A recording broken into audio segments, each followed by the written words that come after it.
கர்த்தருடைய பரிசுத்த நாமம் மகிமைப்படுவதாக. இந்த நாளின் செய்திக்கு ஆதாரமாக நாம் வாசிக்க வேண்டிய வேத பகுதி உபாகமத்தின் புஸ்தகம் 8ஆம் அதிகாரம் 5, 6 ஆகிய வசனங்களை நாம் வாசிப்போம். உபாகமத்தின் புஸ்தகம் 8ஆம் அதிகாரம் 5, 6 வசனங்களை நாம் வாசிக்க இருக்கிறோம். ஒருவன் தன் புத்திரனை சிச்சிக்கிறது போல உன் தேவனாகிய கர்த்தர் உன்னை சிச்சிக்கிறார் என்று நீ உன் இருதயத்தில் அறிந்து கொள்வாயாக. ஆகையால் உன் தேவனாகிய கர்த்தருடைய வழிகளில் நடந்து அவருக்கு பயப்படும்படிக்கு அவருடைய கற்பனைகளை கைக்கொள்ள கடவாய். போதும். நாம் வாசித்த இந்த திருவசனத்தின் மூலம் கர்த்தர் நம்மோடு பேசும்படி நம் மத்தியில் இருக்க தம்பி சாலமோன் அவர்கள் ஜெபிப்பார். ஸ்தோத்திரமானவரே, ஸ்தோத்திரம் பிதாவே, ஸ்தோத்திரம் பிதாவே தகப்பனே, அப்பா ஸ்தோத்திரமானவரே, சமுத்திரமானவரே, சப்பா ஸ்தோத்திரமானவரே, இன்றைய நாள் உள்ள கர்த்தாவே தகப்பனே, உபாகம புஸ்தகம் 8ஆம் அதிகாரம் 5, 6 வசனங்கள் மூலமாக கர்த்தர் பேசணும். அப்பா நீங்கள் எங்களோடு இடைபெற ஆண்டவரே, இதன் மூலமாக நல்ல ஆலோசனைகளை கர்த்தர் அறிந்து கொள்ள கர்த்தர் கிருபை வரங்கள் என்ற கட்டளை முடியாச்சிருக்கிறோம். ஏசப்பா ஸ்தோத்திரமானவரே, இதை நாங்கள் செவி கொடுத்து எங்கள் வாழ்க்கையை நாங்கள் நடக்க கர்த்தர் செய்ய இப்போ இயேசு கிறிஸ்து நாமத்தில் ஜீவனுள்ள நல்ல பிதாவே, ஆமென். இந்த நாளிலும் நாம் வாசித்த திருவசனம் உபாகமத்தின் புஸ்தகம் 8ஆம் அதிகாரம் 5, 6 படியாக சொல்லுகிறது. ஒருவன் தன் புத்திரனை சிச்சிக்கிறது போல உன் தேவனாகிய கர்த்தர் உன்னை சிச்சிக்கிறார் என்று நீ உன் இருதயத்தில் அறிந்து கொள்வாயாக. ஆகையால் உன் தேவனாகிய கர்த்தருடைய வழிகளில் நடந்து அவருக்கு பயப்படும்படிக்கு அவருடைய கற்பனைகளை கைக்கொள்ள கடவாய்.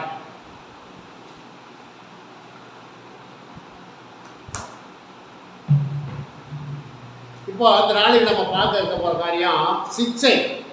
சிச்சைன்னா என்னது? சிச்சைங்கிற வார்த்தைக்கு அர்த்தம் என்ன? கண்டிக்கிறதா? சரி, எங்கள் வீட்டுக்காரங்க சொல்கிறாங்க கண்டிக்கிறதுன்னு சொல்லி. சரி, அப்புறம் வேற யாராவது? சின்ன தண்டனை. சரி, சின்ன தண்டனை. சரி, அப்புறம் சொல்லுங்க. அப்புறம் சோதனை.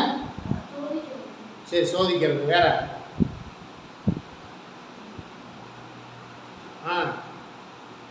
சொல்லுங்க, என்ன எதிர்பார்க்குறது? அடி. அடி. சிச்சைன்னா என்னது? அடி. அடி உதவுற மாதிரி அண்ணன் தம்பி உதவ மாட்டானா? அப்போ ஆண்டவராய கர்த்தருடைய வார்த்தை சொல்லுகிறது, ஒருவன் தன் புத்திரனை யாரு? மகன். மகனை அடிக்கிறது போல. இப்போ நம்ம தமிழில் நம்ம தமிழாக்கம் பண்ணி வாசிக்கணும். எப்படி வாசிக்கணும்? ஒருவன் தன் புத்திரனை அடிக்கிறது போல உன் தேவனாகிய கர்த்தர் உன்னை அடிக்கிறார் என்று நீ இருதயத்தில் அறிந்து கொள்வாயாக. சரி, இப்போ நம்ம எத்தனை பேர் அடி வாங்கியிருப்போம்? எல்லாருமே அடி வாங்கியிருப்போம். செத்து போயிட்டோமா? அப்போ எதுக்கு அடி? எதுக்கு அடி வாங்குறீங்க? திருடினதுக்கு. ஓ,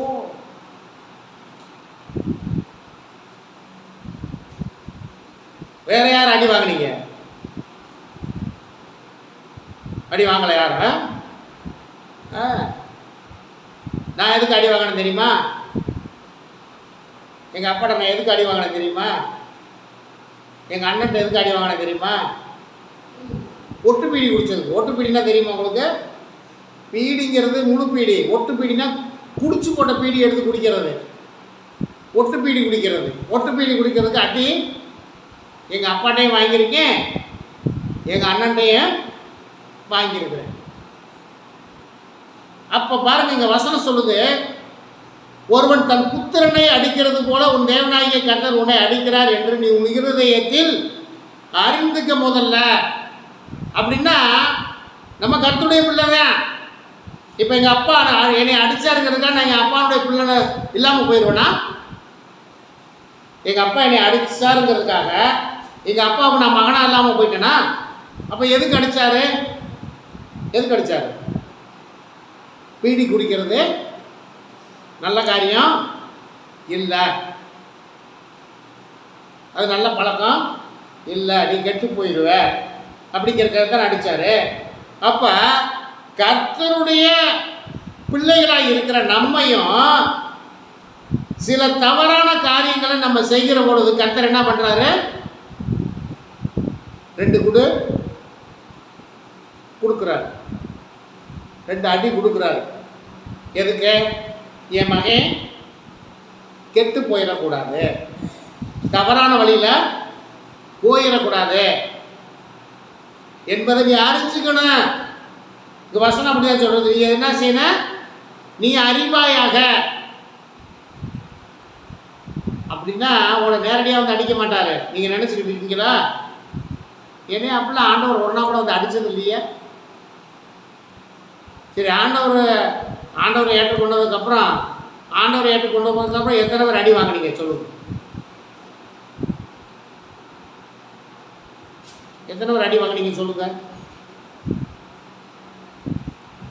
யாருமே அடி வாங்கலையோ? இப்போ எல்லாருமே அடி வாங்கியிருக்கீங்கன்னு நான் சொல்கிறேன். எல்லாருமே அடி வாங்கியிருக்கீங்கன்னு நான் சொல்கிறேன். எத்தனை பேர் வண்டியிலேருந்து கீழே விழுந்துருக்கீங்க? எத்தனை பேர் வண்டியிலேருந்து கீழே விழுந்துருக்கீங்க? சாலமன் கை தூக்குறாப்ப கால் சொல்றாப்ப புரியுது. வண்டியிலேருந்து கீழே விழுந்தீங்களா? நல்லா கால் சிறந்துச்சா? ரத்தம் வந்துச்சா? வேலை பக்கத்தில் அடிபட்டுச்சா?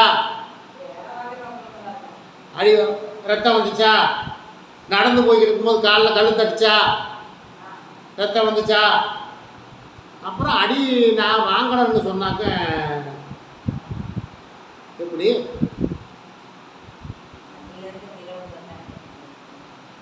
அடுப்பில் சட்டியை தூக்கும் போது சுட்டுச்சா? கையில் சுட்டுச்சா? அப்ப என்ன அப்படின்னு கேட்டா, ஏன் கேளுங்க. ஒருவேளை சூடா இருக்க சட்டியை போய் எதுவுமே இல்லாம சூடாத நினைச்சு தூக்குறது என்ன பண்ணும்? சுற்றும். இதுக்கு பேர் என்ன? இதுக்கு பேர் தான் மதியீனம். என்ன இல்லை? மதி இல்லை, மதியீனம். அப்படியாக பாருங்க, இங்க வசனம் சொல்லுது, உன் தேவனாகிய கர்த்தர் உன்னை நல்ல ஆகையால் உன் தேவனாகிய கர்த்தருடைய வழியிலே நடந்து. அப்ப எதுக்கு அடிக்கிறாரு? நீ கர்த்தருடைய வழியில நேரம் நடக்கிறதுக்காக உன்னை அடிக்கிறாரு. அவருக்கு பயப்படும்படிக்கு. இப்போ உங்க அப்பா எதுக்கு அடிச்சாரு? உங்க அப்பா எதுக்கு அடிச்சாரு? அடிப்பாங்கங்கிற பயம் இருந்து நல்ல வழியில நடக்கணுங்கிறதுக்காக நம்முடைய தகப்பன்மார் நம்மளை அடிச்சாங்க. அப்போ நம்ம பரம தகப்பன் நம்மளை எதுக்கு அடிக்கிறாரு? நீ தீய வழியில போகக்கூடாது, நல்ல வழியில போகணும் அப்படின்னு தீய வழியை தேர்ந்தெடுக்கிற பொழுது என்ன பண்றாரு? 2 அடியை கொடுக்கிறாரு. அப்ப அடி வாங்கும் போது நீ எதுக்காக இந்த அடி எனக்கு ஆண்டவர் கொடுத்தான்னு யோசி. ஆனா நம்ம என்ன சொல்லுவோம்? வண்டியிலேருந்து கீழே விழுந்தா கூட என்ன சொல்லுவோம் தெரியுமா? என்ன சொல்லுவீங்க சொல்லுங்க பாப்போம். வண்டியிலேருந்து கீழே விழுந்துட்டீங்க, என்ன சொல்லுவோம்?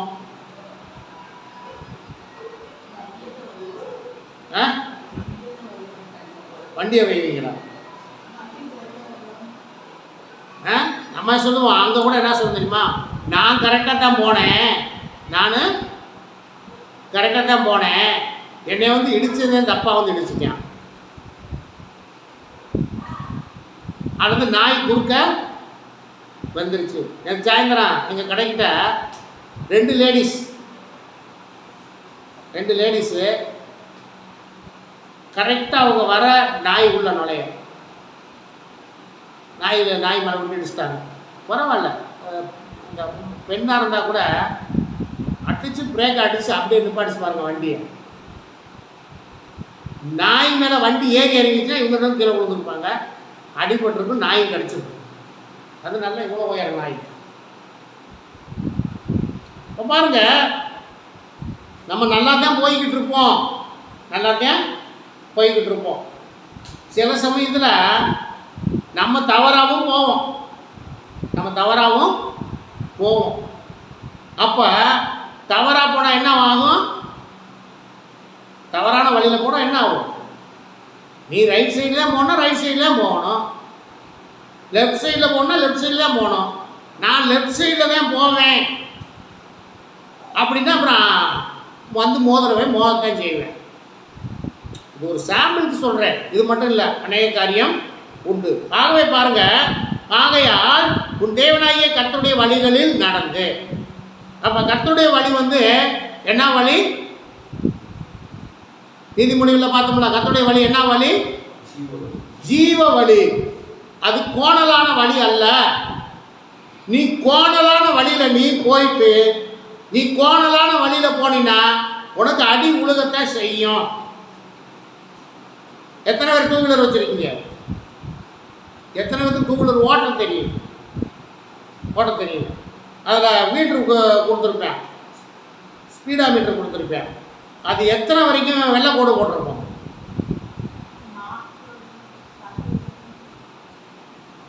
சொல்லுங்கள், எத்தனை வரைக்கும்? 50. சரி, அப்போ பார்க்கலான்னு அர்த்தம். இது வரைக்கும் நீங்கள் அதை பார்க்கலான்னு, அதெல்லாம் தேவையில்லை. எத்தனை வரைக்கும் போட்டிருக்கோம் சொல்லுங்க பார்ப்போம். எத்தனை வரைக்கும் வெள்ளை கோடு போட்டிருக்கோம்? 20. சரி, அப்போ இன்னைக்கு போய் நீங்கள் பாருங்கள்,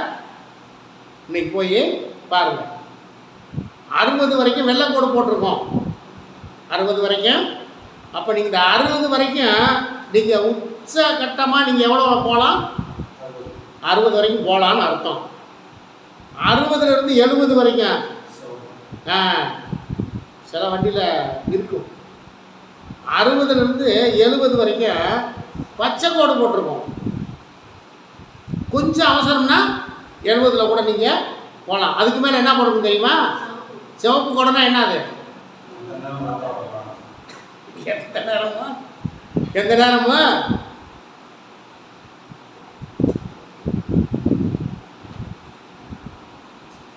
இப்போ வண்டியில் இதெல்லாம் கொடுத்துருக்குறேன், நம்ம அதெல்லாம் பார்க்கறது இல்லை. வண்டியை ஸ்டார்ட் பண்ணோம்னா எவ்வளோ ஸ்பீடில் போகணும், எத்தனை வண்டியை ஸ்டார்ட் பண்ணி 10 மீட்டருக்குள்ளே எங்கே போயிடணும் தெரியுமா? மீட்ரு எங்கே காமிக்கணும்? 80 காமிச்சா என்ன ஆகும்? வண்டியை ஸ்டார்ட் பண்ணி 10 மீட்டருக்குள்ளேயே 80 மீட்டர் காமிச்சுன்னா என்ன ஆகும்? அப்போ சிவப்பு கலரில் ரத்தம் தான் வரும். அப்படி செய்யறதுலாம் என்ன? அப்படி செய்யறதுக்கு பேர் தான் என்னது? ஞானம் இல்லை. ஞானம் இல்லாமல் செய்கிற காரியம். ஆத்திரக்காரனுக்கு என்ன இல்லையா? ஆத்திரக்காரனுக்கு புத்தி மட்டான். ஆகவே ஒரு டூ வீலராக இருந்தால் கூட, டூ வீலராக ஓட்டுறதா இருந்தால் கூட, காராக இருந்தால் கூட, எல்லா மோட்டார் வாகனத்திலையும் இந்த ஸ்பீடா மீட்டர் கொடுக்கப்பட்டிருக்கும். ஆகவே கவனமாக செயல்பட வேண்டியது நம்ம தவறாக போயிட்டு அடி விழுந்தா அதுக்கு பொறுப்பு நம்ம தான். சரி, கர்த்தருக்கு ஸ்தோத்திரம். இதை பேசிக்கிட்டே இருக்கலாம், போய்கொண்டே இருக்கும். வாசியுங்கள். உபாகமம் 11:2-3. 11:2-3. உங்கள் தேவனாகிய கர்த்தர் செய்த சிச்சையையும் அவருடைய மகத்துவத்தையும் அவருடைய பலத்த கையையும் அவருடைய ஓங்கிய புயத்தையும் அவர் எகிப்தின் நடுவிலே எகிப்தின் ராஜாவாகிய பார்வோனுக்கும்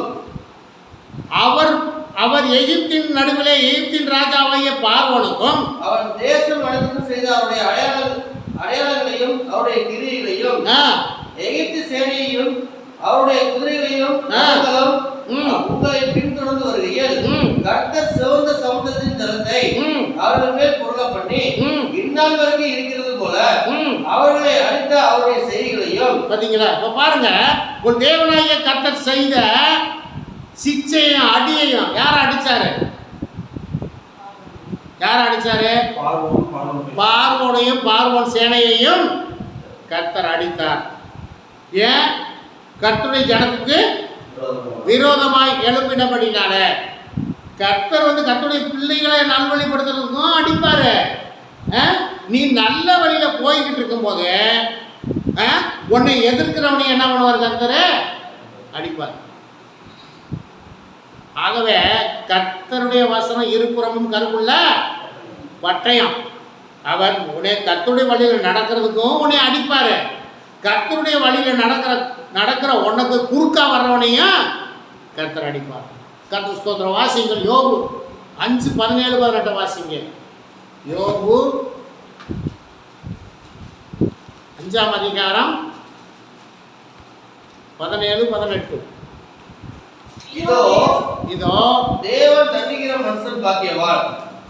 தேவன் தண்டிக்கிற மனுஷன் பாக்கியவான். ஆகையால் சர்வருடைய சிச்சையை அற்பமாக எண்ணாதீரோ. அப்ப பாருங்க, இங்க வசனம் சொல்லுது, இதோ தேவன் தண்டிக்கிற மனுஷன் யாராமா? பாக்கியவான். எதுக்கு? ஏன் அவன் எப்படி பாக்கியவானா இருப்பேன்? தேவன் ஏன் தண்டிக்கிறாரு? தேவன் தண்டிக்கிற மனுஷன் பாக்கியவான். ஏன்? தண்டிக்கிற பொழுது நல்ல வழிக்கு வந்துருவேன். இது யாரும் யோசிக்கிறது இல்லைங்க. அன்னைக்கு சபை மக்கள், கர்த்தருடைய பிள்ளைகள் என்று சொல்லுகிறவர்கள், ஏன் எனக்கு ஏன் இந்த அடி வந்துச்சு அப்படிங்கிறத யோசிக்கிறதே இல்லைங்க. வசனம் சொல்லுது, இதோ தேவன் தண்டிக்கிற மனுஷன் பாக்கியவான். ஆகையால் சர்வ வல்லவருடைய அடிய அற்பமாக எண்ணாகிறோம், சிச்சைய அற்பமாக எண்ணாகிறோம். அப்ப கர்த்தர் அடிக்கிறாரு, கர்த்தருடைய மகளை அடிக்கிறாரு அப்படின்னா நீங்க அதை என்ன செய்யக்கூடாது? அற்பமா எண்ணக்கூடாது. ஏன் ஆண்டவரே நான் கீழே கொடுத்தேன்?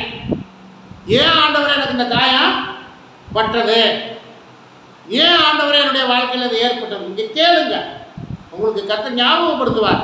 நீ செஞ்ச காரியம் இது, அதுக்காக உனக்கு கொடுத்த தண்டனை இது. கேட்குறீங்களா? அதை கேட்கறத விட்டுப்புட்டு நியாயம் பேசிக்கிட்டு இருக்காதீங்க. நியாயம் பேசிக்கிட்டு இருக்காதீங்க. நீங்கள் நியாயம் பேசாமல் கர்த்தரிடத்துல கேளுங்க. கர்த்தர் உங்களுக்கு ஞாபகப்படுத்துவார். நீங்கள் கர்த்தர்கிட்ட மன்னிப்பு கேளுங்க. உங்கள் வாழ்க்கை உயரணும், நீங்கள் கர்த்தருடைய வழியில் நடக்கணும், கர்த்தருக்குள்ள உண்மையாக இருக்கணும்னு நினச்சா அடிக்கிற உழுகிற பொழுது கர்த்தரிடத்துல கேளுங்க. நான் என்ன ஆண்டவரே தவறு செய்வேன், எனக்கு காண்பீங்க. நீங்கள் கேளுங்க. அதான் உங்களுக்கு உணர்த்துவார். உணர்த்தினா நீங்கள் அதை திருத்திக்கிங்க, மன்னிப்பு கேளுங்க. அப்போ உங்களுடைய வாழ்க்கை மாறும். இதை இன்னைக்கு கர்த்தருடைய ஊழியக்காரனும் செய்கிறது இல்லை, கர்த்தருடைய பிள்ளைகளும் செய்கிறது இல்லை. ஏன்னா போதனை முறை எங்கே போயிடுச்சு? ஆசீர்வாதத்துக்கு போயிடுச்சு. சரி, கர்த்தருக்கு ஸ்தோத்திரம். அதே 11வது வசனம் சொல்லுது, அவர் என்ன செய்யறாராமா? அவர் காயப்படுத்தி காயம் கட்டுகிறார், அவர் அடிக்கிறார், அவர் கை ஆற்றுகிறது. அப்ப என்ன செய்வார்? கர்த்தருடைய பிள்ளை என்ன பண்ணுவாராமா? அவர் காயப்படுத்தி காயம் கட்டுவார். அப்ப என்ன பண்ணுவார்? நீ தப்பு செஞ்சினா என்ன பண்ணுவாரு? காயப்படுத்துவார். காயப்படுத்துனதோடு விட்டுற மாட்டாரு. என்ன பண்ணுவாராம்? காயம் கட்டுவார்.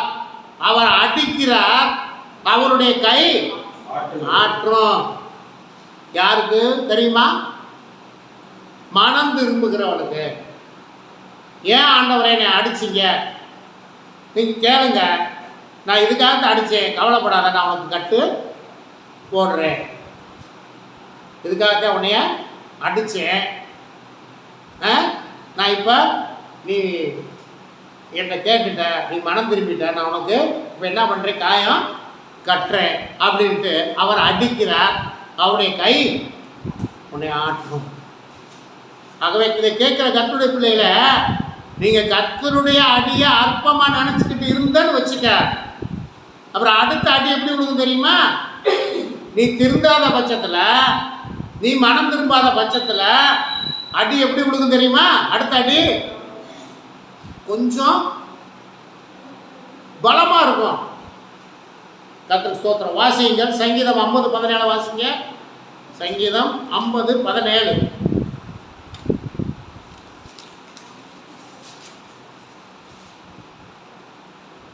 சிச்சையை நீ பகைத்து சிச்சையை நீ பகைத்து என் வார்த்தைகளை உனக்கு பின்னாக எதிர்த்து போடுகிறாய். இந்த காலை வேளையில கர்த்தர் சொல்லுகிறார், சிச்சையை நீ பகைத்து. இப்ப கர்த்தருடைய அடியை நீ பகைத்து என் வார்த்தைகளை உனக்கு பின்னாக எரிந்து போடுகிறாய். நான் சொல்றேன்ல, யாரும் ஏன் எனக்கு வந்து யோசிக்கிறதே இல்லை. ஒரு ஒரு ஊழியக்காரட்ட சொன்னேன், நீங்கள் இந்த மாதிரி காரியங்களை செஞ்சதுனால தான் உங்களுக்கு இந்த காரியத்தை கர்த்தர் உங்கள் வாழ்க்கையிலே கொண்டு வந்தார்னு சொன்னால் அதை ஏற்றுக்கொள்வதற்கு அந்த ஊழியக்காரனுக்கு மனம் இல்லை. இது இயற்கையாகவே வந்தது. இந்த வியாதி எனக்கு இயற்கையாகவே வந்துருச்சு. அப்ப ஏற்றுக்கொள்வதற்கு மனதில்லை, ஆண்டவர்கிட்ட கேட்கறதுக்கு மனதில்லை. கேட்கணும், நீங்க கேளுங்க. உங்களுடைய வாழ்க்கையில அடி விழுகிற பொழுது அது என்ன அடியா இருந்தாலும் சரி, மாம்ச பிரகாரமான அடியா இருக்கட்டும், அல்லது உங்க வருமானத்தில் அடியா இருக்கட்டும், அல்லது ஏதோ ஒரு அடி விழுகுது அப்படின்னா ஆண்டவர்கிட்ட கேளுங்க. ஏன் ஆண்டவரே, நான் உங்க பிள்ளை தானே, ஏன் ஆண்டவரே எனக்கு இந்த அடி கேளுங்க. இந்த அடி நான் எதுக்கு கொடுத்தேன்னு ஆண்டவர் உங்களுக்கு ஞாபகப்படுத்துவார். நீ வர்ற நாள் வேணாம், கர்த்தருக்குள்ள யாரையும் அப்படி அடிக்க வேண்டாம், உங்களை யாரையும் அப்படி அடிக்க வேண்டாம், நான் வேண்டுதல் பண்ணுகிறேன். சரி, கர்த்தர் உங்களை நல்வழிப்படுத்தணும்னு ஒரு வேளை அடியை கொடுத்தா நீங்கள் அடுத்த தடவை ஆண்டவர்கிட்ட கேட்டுட்டு நீங்கள் வந்து சாட்சி சொல்லணும். இங்கே இந்த மாதிரி ஒரு காரியத்தை செஞ்சேன், அடுத்து ஆண்டவர் எனக்கு அடியை போட்டார், ஆண்டவர்கிட்ட கேட்டேன், எனக்கு இதை காண்பித்தார் சொல்லணும். நான் சொல்லிட்டேன், ஆண்டவர் அப்படி ஆண்டவர் அடிக்கக்கூடாதுன்னு சொல்லிட்டு நான் ஆண்டவர்கிட்ட சொல்லிட்டேன். சரி, கர்த்தர் ஸ்தோத்திரம். கர்த்தர் அதை விரும்புகிறவர் அல்ல. ஆனால் என்னுடைய மகன் நல்வழியிலே என்னுடைய மகனும் என்னுடைய மகளும் நல்ல வழியிலே நடக்க வேண்டும் என்று கர்த்தர் விரும்புகிறார்.